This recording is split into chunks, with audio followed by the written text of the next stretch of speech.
శ్రీ గురుభ్యో నమః. విసతంతు తనీయసి. తామరకాడలోని పోగువలె సన్నని స్వరూపము గల అమ్మ. బ్రహ్మ పద్మంలో నుంచి పుట్టాడు కాబట్టి బిస అనే పదం బ్రహ్మను సూచిస్తుంది. తంతు అంటే సూత్రం, తనీయసి అంటే సూక్ష్మమైనది. విసతంతు తనీయసి అంటే బ్రహ్మసూత్రాలలో సూక్ష్మంగా ప్రతిపాదించబడిన ఆత్మతత్వం అని అర్థం. కుండలిని శక్తి అనేది అదొక భౌతిక పదార్థం కాదు, అదొక భావనాత్మకమైన వ్యవస్థ. చక్రాలు ఉండి సాధన చేయడం కాదు, సాధనతో అవి ఏర్పడతాయి అంటారు పరమహంస. కాలం ఉండి గడపడం కాదు, నీవు గడిపే కొద్దీ కాలం ఏర్పడుతుంది. దేశం ఉండి నడవడం కాదు, నీవు నడిచే కొద్దీ దేశం ఏర్పడుతుంది అన్నారు నా గురువు.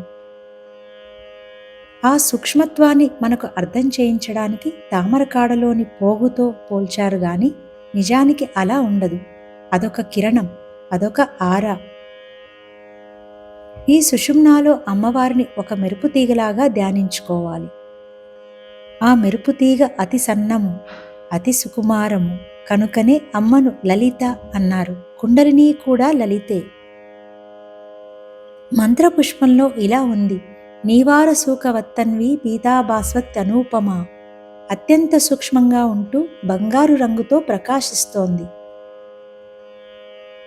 ఈ కాంతి తీగను మూలాధారం నుండి సహస్రారం వరకు ధ్యానించాలి.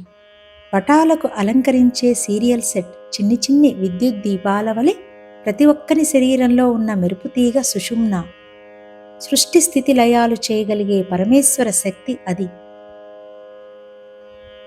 శరీరం అంటే కేవలం అవయవ వ్యవస్థే కాదు, సృష్టి వ్యవస్థకు కూడా కేంద్ర స్థానం. ఆ కేంద్ర స్థానమే అహం స్వరూపం. ఆ కేంద్రంతో తాదాత్మ్యత చెందడమే ముక్తి. శ్రీ రమణులను ఒకరు అడిగారు, మీకు ఇష్టమైన గీతా శ్లోకం ఏదని? అహమాత్మా గుడాకేశ సర్వభూతాశయస్థితః అహమాదిశ్చ మధ్యంచ భూతానామంత ఏవచ. నేనే సమస్త భూతాల హృదయాల్లో అహం స్వరూపంగా ఉన్నాను. నేనే భూతముల యొక్క ఆది మధ్య అంతములుగా అయి ఉన్నాను. ఈ 111 నామాలు మూల గ్రంథం, మిగతా నామాలు భాష్య గ్రంథం.